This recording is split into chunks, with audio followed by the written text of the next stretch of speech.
नमस्कार दोस्तों, आज की इस रोमांचक कहानी में आप सभी का स्वागत है। अंधेरा बहुत हो गया था। मैं रात में शहर से सर पर आमों से भरी टोकरी और कमर पर अपनी छोटी बेटी को लेकर घर की ओर जा रही थी। रास्ता सुनसान था। मेरा घर करीब 3 किलोमीटर दूर था। चारों तरफ घना अंधेरा छाया हुआ था और मैं बहुत डरते डरते चल रही थी। क्योंकि मैं जवान थी, अचानक पीछे से एक तेज हॉर्न बजा और एक पल के लिए मेरे शरीर में सिहरन सी दौड़ गई। एक गाड़ी मेरे पास आकर रुक गई। मैं कांपते हुए पीछे मुड़ी। मन में डर का साया छा गया। गले से शब्द नहीं निकल रहे थे, फिर भी हिम्मत जुटाकर मैंने आवाज दी। सामने एक नौजवान था। धीरे धीरे मैं रिक्शा के पास गई, लेकिन उसके पास कोई नहीं था। सड़क पूरी तरह सुनसान थी। और हेलो दोस्तों, मेरा नाम शर्मिला है। मैं 29 साल की हूँ और विधवा हूँ। मेरे पति की मौत के बाद मैं उनके घर में अकेली रहती हूँ। सास ससुर नहीं है, बस मेरी सास 8 महीने की एक छोटी सी बच्ची है। जिंदगी बहुत कठिन गुजरी है, संघर्षों से भरी हुई। मैं बहुत टूट चुकी हूँ, लेकिन फिर भी सिर्फ अपनी बच्ची को देखकर जी रही हूँ।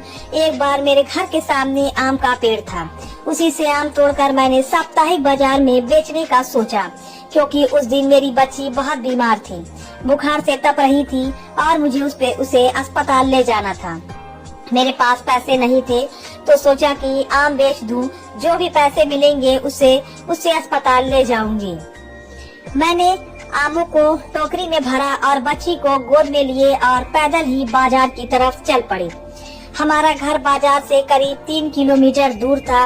वह बाजार शहर में लगता था और वहीं अस्पताल भी था, इसीलिए मैं वहीं चली गई। बाजार में जाकर बैठी तो देखा मेरे पास ही कुछ और लोग भी आम बेच रहे थे। उनके आम सुनहरे चमकदार थे, क्योंकि उन्होंने रासायनिक दवा डालकर पका रखे थे।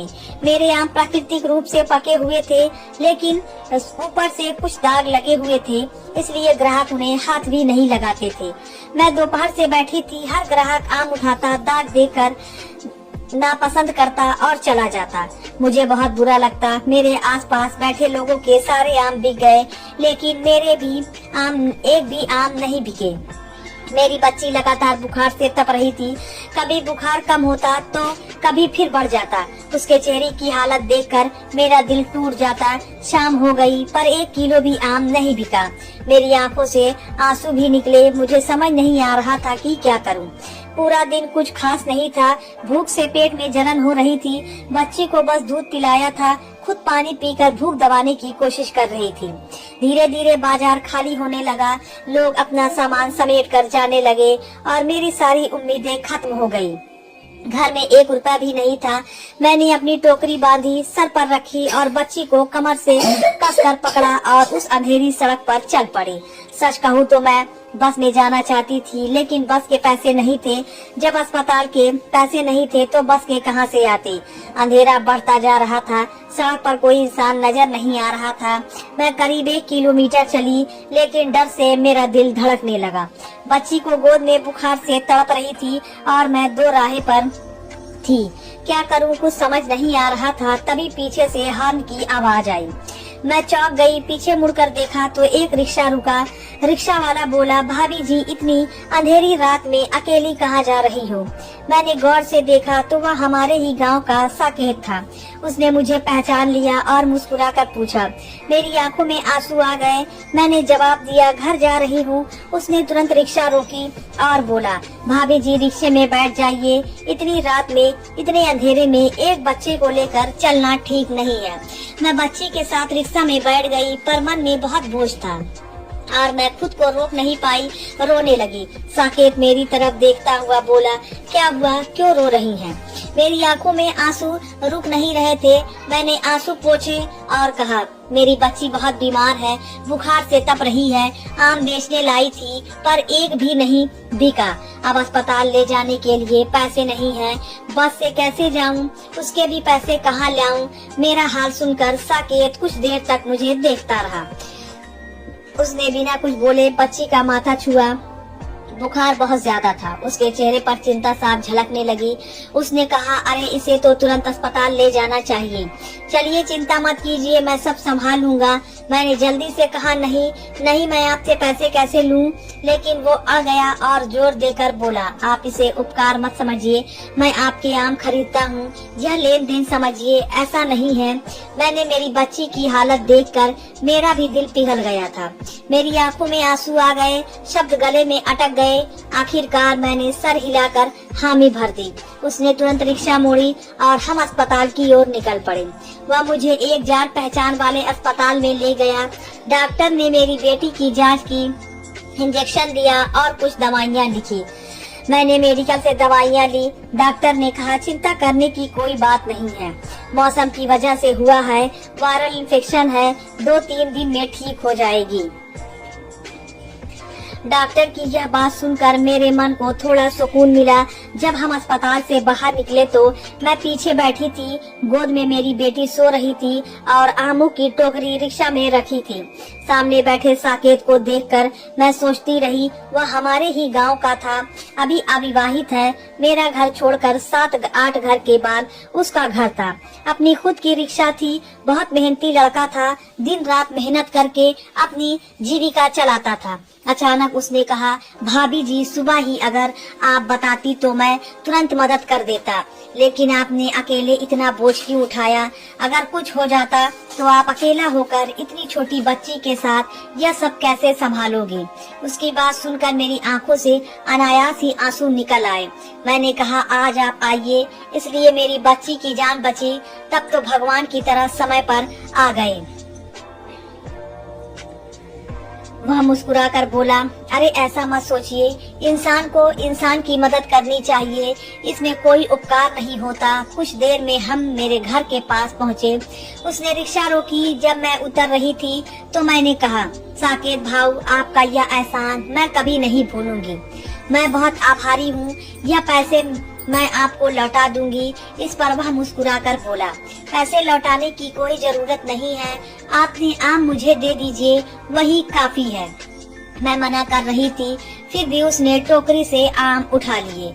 उसने मेरी बेटी के सर पर हाथ फेरा और जेब से 500 का नोट निकालकर मेरे हाथ में रख दिया। बोला, इसे रख लीजिए, जब सुविधा हो तब दे देना, लेकिन आज जरूर रख लो। उसके यह शब्द मेरे दिल को छू गए। उसने मेरी बच्ची को छोटे हाथ में भी 500 रुपए रख कर कहा, अगर आगे और अस्पताल का खर्चा आए तो मुझे जरूर बताना, अंधेरे में पैदल मत जाना। मेरी आंखों से उसके सम्मान में आंसू निकले।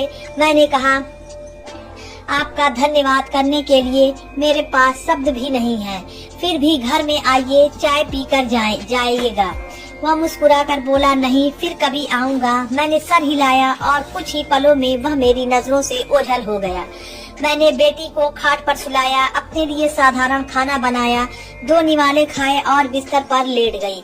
लेकिन आंख बंद करने पर भी दिमाग में बस साकेत का चेहरा घूम रहा था, वह जिसने बिना किसी उम्मीद के मेरी मदद की थी। इन्हीं ख्यालों में पता ही नहीं चला कब नींद आ गई। सुबह उठकर मैंने बेटी का माथा छुआ। भगवान की कृपा से उसका बुखार उतर चुका था, वह चैन से सो रही थी। मेरे मन को बहुत राहत मिली। मैं आंगन में झाड़ू लगा रही थी और साथ ही खाना बना रही थी और थोड़ी देर घर में बैठी थी कि तभी दरवाजे पर गाड़ी रुकने की आवाज आई। मैं बाहर निकली तो देखा साकेत रिक्शा से उतरकर धीरे धीरे मेरे घर की ओर आ रहा था। आंगन में कदम रखते हुए वह बहुत हैंडसम लग रहा था। दरवाजे पर आकर रुक गया और बोला, भाभी जी, क्या मैं अंदर आ सकता हूँ? मैंने मुस्कुरा कर कहा, हाँ आइए ना। मैंने घर में पुरानी चटाई बिछाई और उसे बैठने को कहा। वह बैठ गया और मेरे मन में अनजाने ही कुछ नए एहसास उठने लगे। साकेत मेरी बेटी की ओर देखते हुए बोला, अब बच्ची कैसी है? मैंने मुस्कुरा कर कहा, ठीक है। सब आपकी वजह से ठीक हो गया है। वह तुरंत बोला, ऐसा मत सोचिए, मन को इतना परेशान मत कीजिए, बच्ची जल्द ही पूरी तरह ठीक हो जाएगी। फिर मैंने उसके लिए चाय बनाई। हम दोनों दीवार से टिक कर बैठ गए और चाय पीने लगे। उस शाम माहौल में हमारी नजरें एक दूसरे से टकराई। कुछ पल तक वह मुझे देखता रहा और मैं भी उसकी ओर देखती रही। उसकी आंखों में कुछ अनकही बातें थी, जैसे वह बिना शब्दों के कुछ कह रहा था। थोड़ी देर बाद वह उठा और बोला, अगर किसी चीज की जरूरत हो तो बताना, अब मैं चलता हूँ। हम दोनों ने एक दूसरे की ओर देखकर मुस्कुराए और वह चला गया। मैं फिर से अपने काम में लग गई, बेटी की देखभाल करने लगी और जीने के लिए दूसरों के खेतों में काम करने लगी। उससे थोड़े बहुत पैसे आने लगे। करीब 8-10 दिन बीत गए, तभी मुझे पता चला कि साकेत की माँ बीमार है। मैं अपनी बेटी को लेकर उसके घर गई। उसकी माँ बिस्तर पर लेटी हुई थी। उनको कुछ भी काम करने की ताकत नहीं थी। कल से उसने खाना भी नहीं खाया था। साकेत होटल से खाना लाता था, ऐसा उसकी माँ ने बताया। मेरे मन में आया, यही मौका है जब साकेत ने मेरी मदद की थी, अब मुझे उसका उपकार चुकाना चाहिए। इसलिए मैंने दो तीन दिन तक उसकी माँ की सेवा की और उनके लिए खाना बनाया। साकेत की माँ को बहुत अच्छा लगा। वह मुझे बार बार धन्यवाद देने लगी। साकेत भी मुझे देखकर बहुत खुश होता था। मैं रोज सुबह शाम उसके घर जाकर खाना बनाती, माँ का ख्याल रखती, क्योंकि साकेत दिन भर रिक्शा चलाने में व्यस्त रहता था। 2-3 दिन में ही उसकी माँ ठीक हो गई। उसने मुझे आशीर्वाद दिया और बहुत आभार व्यक्त किया। साकेत भी मुझे लगातार धन्यवाद दे रहा था। जब उसकी माँ पूरी तरह ठीक हो गई तो मैंने वहाँ जाना बंद कर दिया। लगभग 8-10 दिन बीत गए। बाद एक दिन दोपहर को मेरी बेटी सो रही थी और मैं घर में अकेली थी। तभी दरवाजा बजा। दरवाजे के बाहर रिक्शा जैसी आवाज आई। मैं बाहर निकली तो देखा कि साकेत रिक्शा से उतरकर मेरे घर की ओर आ रहा था। उसके हाथ में एक थैला था। वह अंदर आया और मेरे सामने थैला रख दिया। मैंने हैरानी से पूछा, यह क्या है? वह मुस्कुराकर बोला, आप खुद देख लीजिए। मैंने थैला खोला तो उसमें मेरी बेटी के लिए नए कपड़े, मेरे लिए एक साड़ी और बेटी के लिए कुछ मिठाइयाँ थी। मेरी आंखें भर आई। मैं उसे देखती रह गई। उस पल मेरा दिल इतना भावुक हो गया कि अनजाने में मैंने साकेत को गले लगा लिया और आंखों से बहते आंसू रोक नहीं पाई। मेरी बेटी मेरे गोद में थी और मैं रोते हुए साकेत की छाती से लग गई। उसने प्यार से मेरे सर पर हाथ फेरा, मेरे आंसू पोंछे। हम दोनों एक दूसरे की आंखों में देख रहे थे और उन नजरों से सब कुछ बयां हो गया। अचानक धीरे धीरे साकेत के होठ मेरे होठ के पास आ गए और उसने मुझे चूमा। मुझे समझ नहीं आया, लेकिन मेरे अंदर की छिपी भावनाएं भी बाहर आ गईं और मैंने भी उसे जवाब दिया। हम दोनों फिर एक दूसरे की बाहों में खो गए। उसने मेरा हाथ अपने हाथ में लिया और फिर धीरे से बोला, शर्मिला, बहुत दिनों से मेरे दिल में एक बात है। मुझे आप बहुत पसंद है। मैं आपसे प्यार करता हूँ। आपने मेरी माँ की सेवा की, मुझे सहारा दिया। मुझे लगता है कि आप ही मेरी जिंदगी की सच्ची साथी हैं। मैं आपसे शादी करना चाहता हूँ। आपकी बेटी मेरी बेटी होगी और आपका दुख मेरा दुख होगा।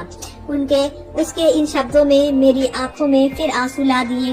मैं उसकी बाहों में समा गई और सर हिलाकर कह दी। उसने मेरा हाथ कसकर पकड़ा और बोला, मैं तुम्हें और तुम्हारी बेटी को दिल से स्वीकार करता हूँ।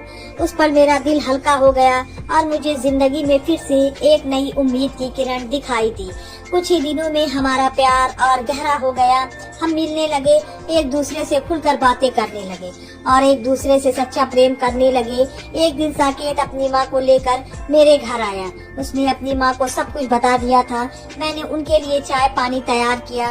तब उसकी माँ ने मेरी ओर देखकर कहा, शर्मिला, मेरा साकेत तुम्हें पसंद करता है। तुम विधवा हो, तुम्हारी एक छोटी बेटी है, तुम्हें सहारे की जरूरत है और मुझे यकीन है कि तुम मेरे साकेत के लिए सही हो। तुम्हारा स्वभाव मुझे बहुत पसंद है। मुझे लगता है तुम दोनों को शादी कर लेनी चाहिए। उनकी यह बातें सुनकर मेरी आंखों से खुशी के आंसू निकल पड़े। आखिरकार हमारी शादी तय हो गई और कुछ ही दिनों में गांव में सादगी से हमारी शादी हो गई। आज मैं और साकेत अपने छोटे से संसार में बहुत खुश हैं। मेरी बेटी अब उसे पापा कहती है और उसके चेहरे की मुस्कान देखकर मुझे हमेशा लगता है कि भगवान ने मुझे सही समय पर सही साथी दिया। दोस्तों, आपको क्या लगता है, साकेत ने मुझसे शादी की या वह सही था या गलत? आप मेरी जगह होते तो क्या करते? कमेंट में अपनी राय जरूर दें। तो दोस्तों, यह थी हमारी आज की कहानी। अगर आपको पसंद आए तो लाइक कर दें और हमारे चैनल को भी सब्सक्राइब कर लें। मिलते हैं अगली वीडियो में, तब तक के लिए धन्यवाद।